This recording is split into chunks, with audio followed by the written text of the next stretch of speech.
Sa mga nakita po natin mga ebidensya rito, mukhang sablay-sablay, parang minadali ho ninyo. Ay kaya nagkakaproblema ho tayo sa mga korte natin na i-dismiss sa mga kaso dahil kulang ang mga dokumento at parang minadali. Kung bago ka lang dito sa NTPH, maaari bang makahingi ng isang like at subscribe? At huwag kalimutan pindutin ang notification bell para ma-notify kapag may ganito tayong upload. Salamat kabayan! Then Senator Judge Tulfo is recognized. What is the pleasure of Senator Judge Tulfo? Just manifestation. You may Mr. proceed, sir. Presiding Judge. And question as well. Mr. Witness, You have 2 minutes. okay. Mr. Witness, a lot of questions were asked to you regarding the filing with the Office of the DOJ, in particular, regarding the docketing, dating, subscription for an investigation data form. Now, can you tell this court what exactly is your role and what did you do in relation to the filing of this investigation data form? Ano yung pinaka-role mo talaga dito? I Yung instruct- papel mo talaga rito? Yes, Your Honor. I instructed the executive officers as well as the agent on case to file our referral to the Department of Justice. So sila na ho ang nag-ayos niyan, sir, insofar as the investigation data form, insofar as other requirements.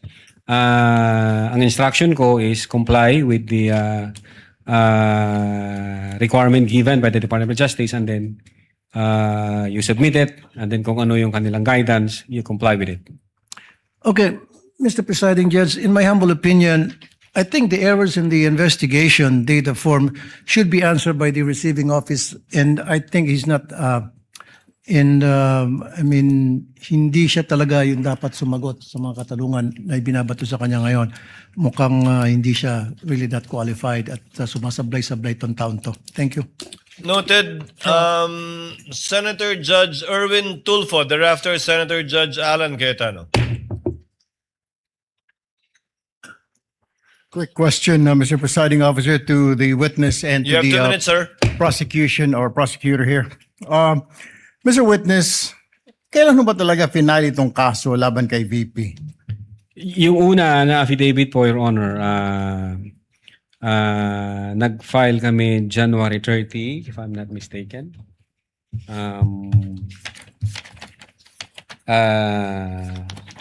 Taon po, anong taon? 2025, sir. 2025. And then nag-require po ang Department of Justice ng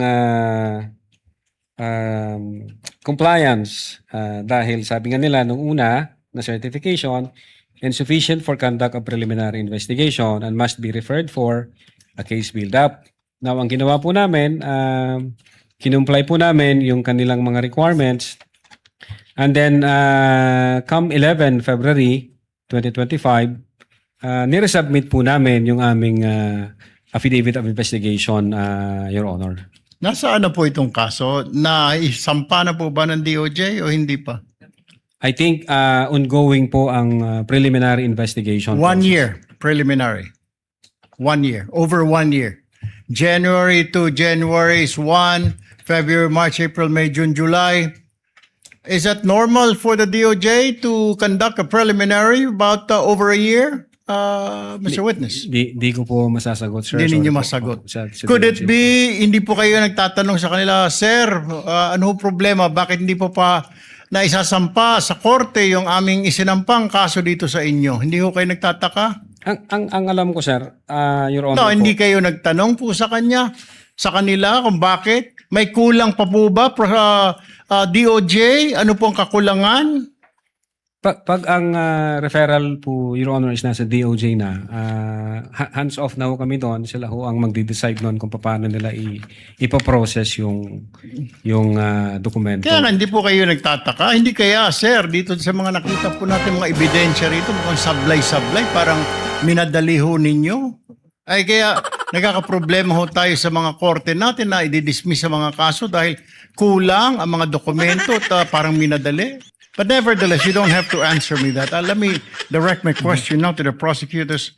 Mr. Prosecutor, Yes. ito po mga ebidensya na nakita ho natin, hindi pa ninyo ni-review na may mga nakita, hindi nyo nakita itong inconsistencies. Doon nga po sa sinasabi ng defense na pinirmahan, sinubscribe, pero mas maaga yung pagtanggap. Your Honor, as to whether we perused that, Your Honor, please, unfortunately, we were not party to the preparation of this. No, but this was documents. submitted Yes, Your Honor. as evidence, right? Yes, Your Honor, Correct. please. Yes, Your Honor, please. That's why this Pero- witness is more than competent to answer that. But the main point of the prosecution, Your Honor, please, they already filed and complied with these requirements and addressed these defects, if you may, by filing a February 10, 2025 affidavit investigation. That's why, if you have observed our good Senator Judge, we have been objecting as to the relevance of this. Exactly because what is in contention now is the latest affidavit of investigation that is now pending before the DOJ, Your Honor, please. All right. And just a quick manifestation to the NBI.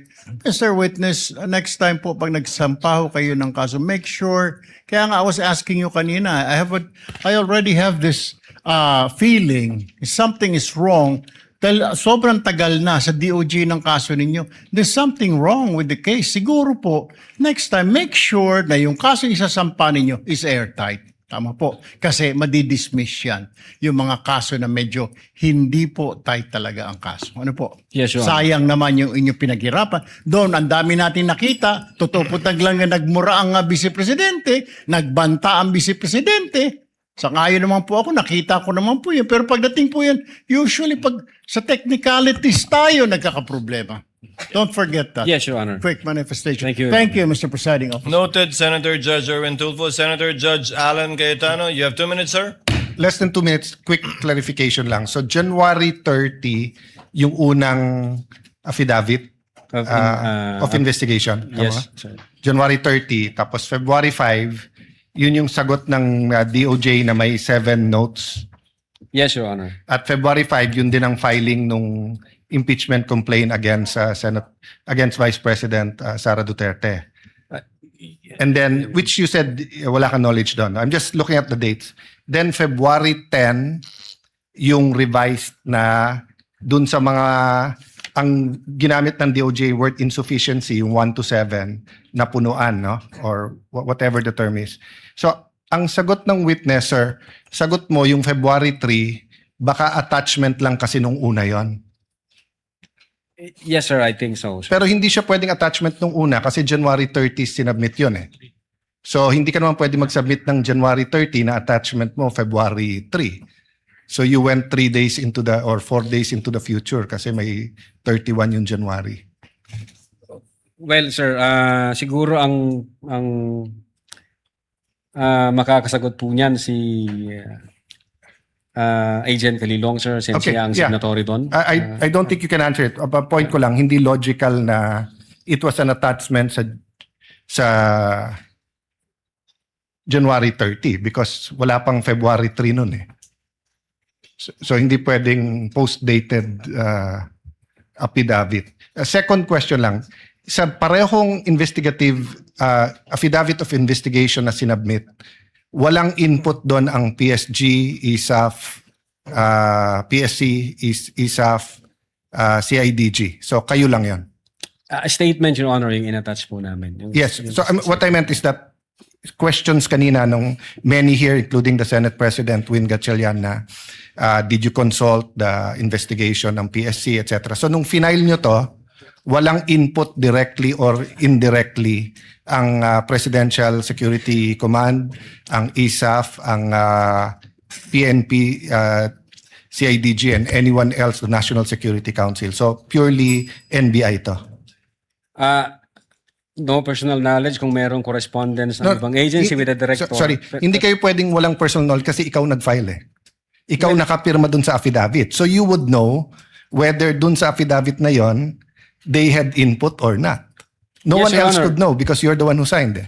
Yes, Your Honor. Insofar the Cybercrime Division is concerned, kami po yun yung gumawa Yes. noon. So the answer is they had no input. Hindi ko alam kung... well, insofar as the affidavit is concerned, amin po yun, Your Honor. Now, kung correspondence between other agencies and the NBI, Hindi ko na po alam kung may usapan Okay. yung Thank you. director Thank you, at saka ibang Mr. agency. Presiding Officer. Thank you.